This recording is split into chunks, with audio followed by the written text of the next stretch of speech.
Jadi, pembahasan yang selanjutnya yaitu adalah karakteristik kurikulum pendidikan di Jepang.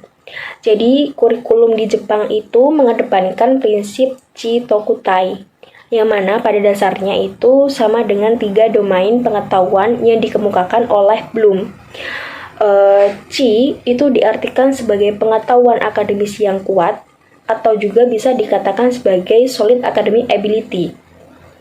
Jadi, konsep ini tuh menekankan inisiatif siswa dalam menemukan dan juga menganalisis permasalahan dan juga bisa mengambil keputusan secara independen serta dapat mencari solusi dengan cara mereka sendiri. Maka dari itu, sistem pembelajaran sekolah menengah atas di Jepang itu tuh lebih berfokus pada kemandirian siswa dalam mengeksplorasi pengetahuan, mengenali tantangan di sekitar mereka, dan juga secara mandiri itu mereka merancang solusi ataupun tindakan untuk mengatasinya sendiri. Selanjutnya, yang kedua itu ada toku, di mana aspek ini tuh sejalan dengan domain afektif. Nah, berkaitan dengan hal tersebut, itu tuh berkaitan dengan perkembangan nilai, emosi, dan juga karakter siswa mirip dengan domain afektif dalam teori Bloom. Nah, untuk mewujudkannya itu, guru itu mengintegrasikan pendidikan karakter ke dalam mata pelajaran dan menjadikan setiap pelajaran itu sebagai sarana untuk menanamkan nilai-nilai moral dan juga membentuk kepribadian siswa. Jadi di toko ini itu dalam sistem pembelajaran, mata pelajarannya itu tidak berfokus kepada hal-hal pembelajaran yang pokok, tetapi juga dia menanamkan pendidikan karakter yang nantinya itu dapat digunakan siswanya untuk kehidupan selanjutnya dengan karakter yang lebih baik, seperti itu. Terus yang selanjutnya itu ada Tai, yang mana itu memiliki makna kanji yang sama dengan fisik ataupun tubuh, lebih ke fisik ataupun motoriknya ya. Nah, dalam praktiknya, aspek ini tuh diterapkan dalam pembelajaran melalui aktivitas yang melibatkan keterampilan fisik dan juga motorik. Nah, selain itu, sekolah di Jepang itu umumnya menerapkan sistem pembelajaran 5 hari dalam seminggu, yaitu dari Senin sampai Jumat. Kalau di Indonesia, sistem 5 hari itu tuh baru dilakukan pada jenjang SMA, tetapi SMA ini lebih ke SMA yang negeri. Kalau swasta belum menerapkan sistem 5 hari sekolah ini, atau bisa dikatakan full day ya. Untuk selanjutnya, karakter kurikulum pendidikan di Jepang, ini lebih tepatnya ke perbedaan dan juga persamaannya. Yang pertama itu, di Jepang, pendidikan dasar itu tidak mengenal ujian kenaikan kelas, tetapi siswa yang telah menyelesaikan proses belajar di kelas 1 itu tuh secara otomatis si siswanya ini akan naik ke kelas 2. Demikian seterusnya, seperti itu. Tetapi kalau di Indonesia kita tahu sendiri bahwa sebenarnya tahun-tahun sebelumnya ya, di pengalaman saya itu kalau mau naik kelas itu ada ujian tertentu, dan juga kalau dirasa nilainya itu kurang mencukupi, itu bakal mengulang di kelas itu lagi, seperti itu. Terus yang kedua itu tuh siswa lulusan SMP dapat memilih SMA yang diminatinya. Nah, di sini itu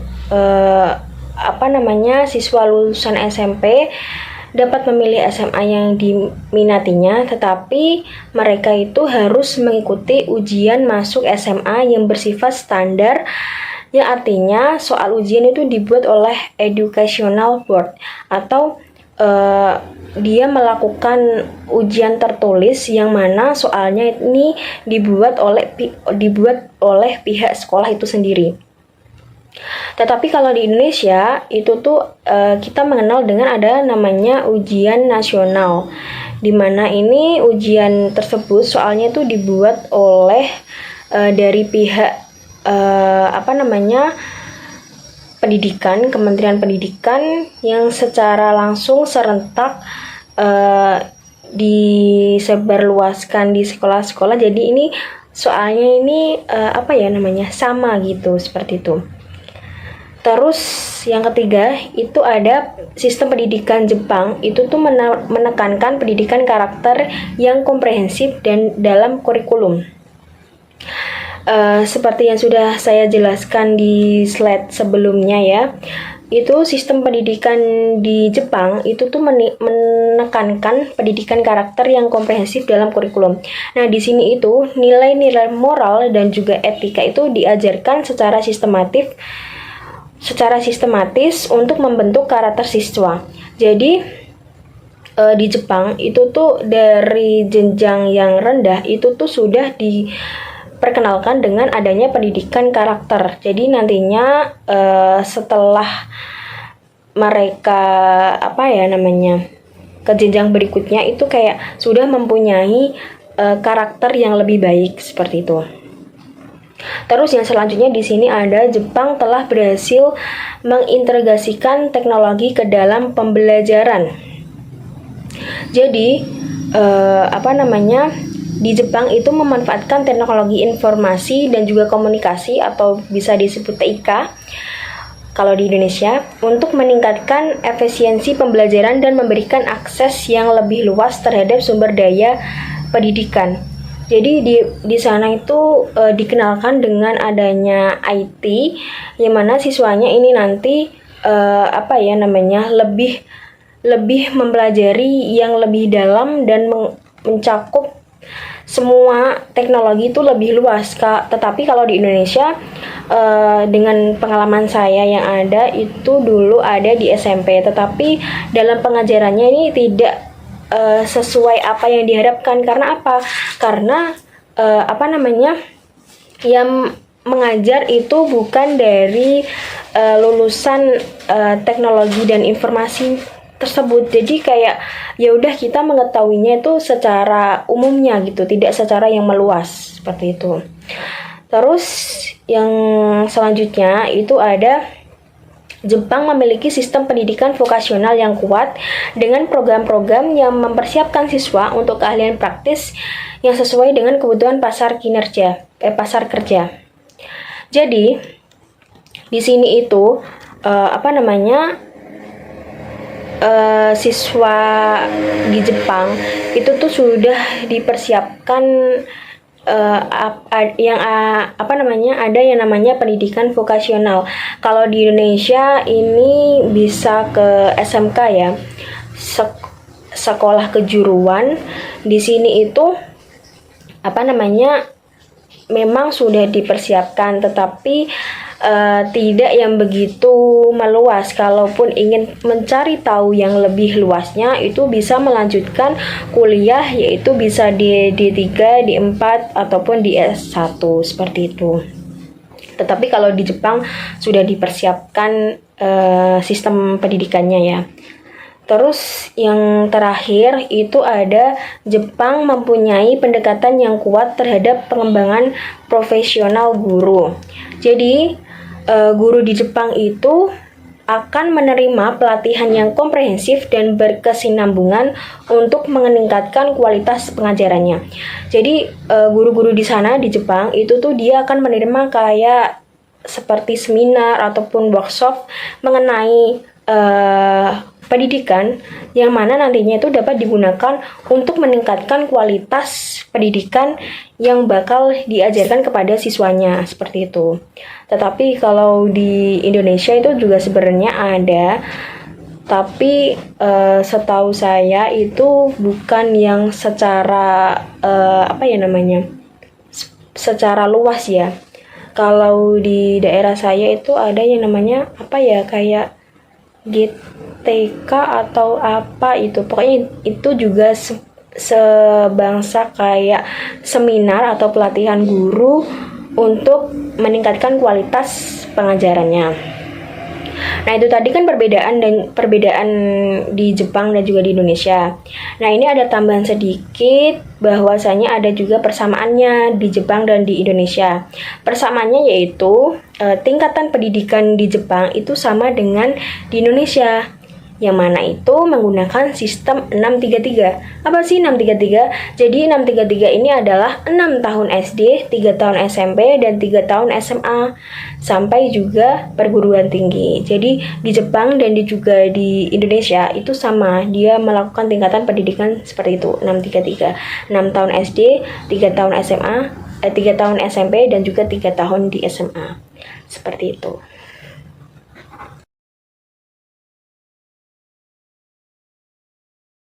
Komponen kurikulum pendidikan di Jepang. Nah, komponen kurikulum di pendidikan Jepang itu kan terdiri dari beberapa komponen yang penting, terus kayak saling berkaitan. Nah, di sini itu dari yang pertama tiga aspek dulu deh. Tiga aspek yang pertama itu adalah bla bla. Baik, selanjutnya adalah komponen kurikulum pendidikan di Jepang. Nah, komponen kurikulum sekolah di Jepang itu terdiri dari tiga aspek, yaitu mata pelajaran, pendidikan moral, dan ekstrakurikuler. Nah, pendidikan Jepang juga terdiri dari beberapa komponen yang penting dan saling berkaitan. Contohnya ada tujuan, terus juga materi ajar, metode pengajaran, terus organisasi pembelajaran, terus juga organisasi kurikulum, maaf, terus dan terakhir ada evaluasi, ya. Terus, nah, jadi kalau setiap komponen ini itu dirancang untuk mendukung perkembangan jasmani dan rohani siswa, serta memastikan bahwa pendidikan itu dapat beradaptasi dengan kebutuhan masyarakat dan lingkungan sekitar. Terus eh, ada namanya tujuan. Nah, tujuan itu apa? Tujuannya sendiri, tujuan pendidikan sendiri itu adalah namanya untuk eh, mendidik siswa menjadi mendidik siswa untuk agar dapat hidup di lingkungan masyarakat serta mempersiapkan mereka untuk menjadi pemimpin pemimpin dengan pemikiran dan dengan pola pikir global. Nah, jadi tujuannya itu kayak menekankan pentingnya pengembangan karakter dan kepribadian siswa tuh sebagai landasan untuk membentuk individu yang tidak hanya cerdas secara akademis, tapi juga memiliki sikap nilai-nilai positif. Terus juga dengan adanya fokus keterampilan, disiplin, dan tanggung jawab, pendidikan di Jepang itu juga berupaya menciptakan generasi yang berkontribusi secara positif dalam masyarakat. Terus juga pendekatan ini kan menunjukkan bahwa pendidikan itu nggak hanya sekedar transfer pengetahuan, dia juga ngebahas tentang proses pembentukan karakter yang esensial untuk kehidupan sehari-hari si siswanya tersebut. Terus ada materi ajar. Nah, di SD biasanya diajarkan bahasa Jepang, pengenalan lingkungan hidup, terus juga seni, seni rupa, olahraga dan lain sebagainya. Nah, jadi materi ajar dalam kurikulum pendidikan di Jepang itu dirancang untuk memberikan keseimbangan antara pengetahuan akademis sama pengembangan keterampilan yang praktis. Nah, dengan mencakup dua ini, terus kayak eh, maaf, dengan mencakup berbagai mata pelajaran ini, kayak termasuk bahasa Jepang tadi, terus matematika dan sebagainya, kurikulum ini juga bertujuan buat membentuk siswa yang holistik dan berpengetahuan luas. Nah, penekanan pada mata pelajaran, kebiasaan hidup di tingkat pendidikan dasar juga menunjukkan bahwa ada komitmen untuk membangun pola pola hidup mandiri dan keterampilan sehari-hari yang penting bagi si siswa. Secara keseluruhan, materi ajar ini juga mendukung tujuan pendidikan yang lebih luas dan dalam membentuk individu yang siap menghadapi tantangan di masa depan. Nah, selanjutnya ada namanya metode atau strategi pencapaian tujuan pembelajaran. Nah, pendekatan yang digunakan untuk guru itu meliputi kayak open ended, problem solving, dan discovery dengan prinsip mengajar ya kelas yang menyenangkan atau juga anak yang mengerti, terus ada dan anak yang bisa. Nah, jadi metode pengajaran ini menekankan interak interaktif aktivitas dan pengalaman langsung yang memungkinkan siswa untuk terlibat aktif dalam proses belajar. Nah, perannya guru itu apa? Perannya guru itu adalah sebagai fasilitator yang sangat penting bagi buat menciptakan lingkungan belajar yang mendukung partisipasi siswa. Nah, dengan mengintegrasikan kegiatan di luar kelas seperti kunjungan ke tempat bersejarah, terus juga kegiatan pertanian. Jadi metode ini nggak hanya memperkaya pengalaman belajar aja, tapi juga membantu siswa untuk mengkaitkan antara teori sama praktiknya. Dan pendekatan ini juga kayak berkontribusi pada pengembangan keterampilan kritis dan kreatif si siswanya tersebut. Juga di sini juga supaya apa? Supaya mempersiapkan mereka buat menghadapi tantangan di dunia nyata secara keseluruhan. Jadi metode ini yang interaktif dan berbasis biasanya pengalaman, ini juga menciptakan suasana belajar yang dinamis dan menyenangkan. Terus selanjutnya ada yang namanya organisasi kurikulum. Nah, organisasi kurikulum itu ada biasanya di tingkat sekolah. Jadi disusun dengan kontrol penuh dari the Board of Education. Namun setiap sekolah itu kan memiliki kebebasan untuk mendesain kurikulum yang sesuai dengan kondisinya dan karakteristik daerahnya. Nah, jadi di Jepang sendiri itu dirancang dengan sistem yang terstruktur dan berjenjang mulai dari taman kanak-kanak dari TK terus perguruan sampai perguruan tinggi. Jadi setiap jenjang pendidikan tuh kurikulumnya disesuaikan dengan perkembangan usia dan kebutuhan si siswanya tersebut dan memastikan bahwa proses belajarnya itu berlangsung secara efektif dan relevan. Nah, sistem penjurusan itu ada di tingkat SMA. Jadi kayak dia di SMA itu diberikan kesempatan bagi siswanya untuk memilih jurusan yang sesuai dengan minat dan bakat mereka. Jadi sehingga mendorong pengembangan potensi si individu itu secara maksimal. Dengan pendekatan ini, organisasi kurikulum kurikulum di Jepang itu nggak hanya fokus pada pencapaian akademis juga, pencapaian akademis saja, tapi juga untuk pada pengembangan pribadi dan profesional siswa. Jadi kayak mempersiapkan si siswanya itu untuk masa depan yang lebih baik. Dan terus yang terakhir ada namanya evaluasi. Nah, evaluasi itu adalah yang dimana kita bisa melihat disiplinnya dia, terus menghargai waktunya dia, dan atas kerjanya yang sangat ditekankan. Jadi, si siswanya itu diharapkan bisa bertanggung jawab lah terhadap setiap pelajaran dan tugas yang diberikan sesuai dengan tingkat pendidikan masing-masing. Di Jepang sendiri itu mengadopsi pendekatan yang holistik dan berkelanjutan. Jadi nggak hanya bergantung pada UAS, terus dia juga mempertimbangkan kinerja siswanya secara keseluruhan. Terus penilaian ini juga menekankan pentingnya kemajuan individu dan keterlibatan aktif dalam proses belajar. Nah, pendekatan ini juga bertujuan supaya dapat gambaran dapat kayak memberikan gambaran yang lebih komprehensif lah tentang kemampuan dan perkembangan siswanya sehingga memungkinkan buat guru buat mendukung kehidupan dan kebutuhan belajar masing-masing siswa secara lebih efektif. Nah, dengan ini evaluasi itu menjadi hasil belajar di Jepang gak hanya berfungsi sebagai alat ukur, tapi juga sebagai sarana untuk mendorong pertumbuhan dan perkembangan siswa secara menyeluruh. Tuh.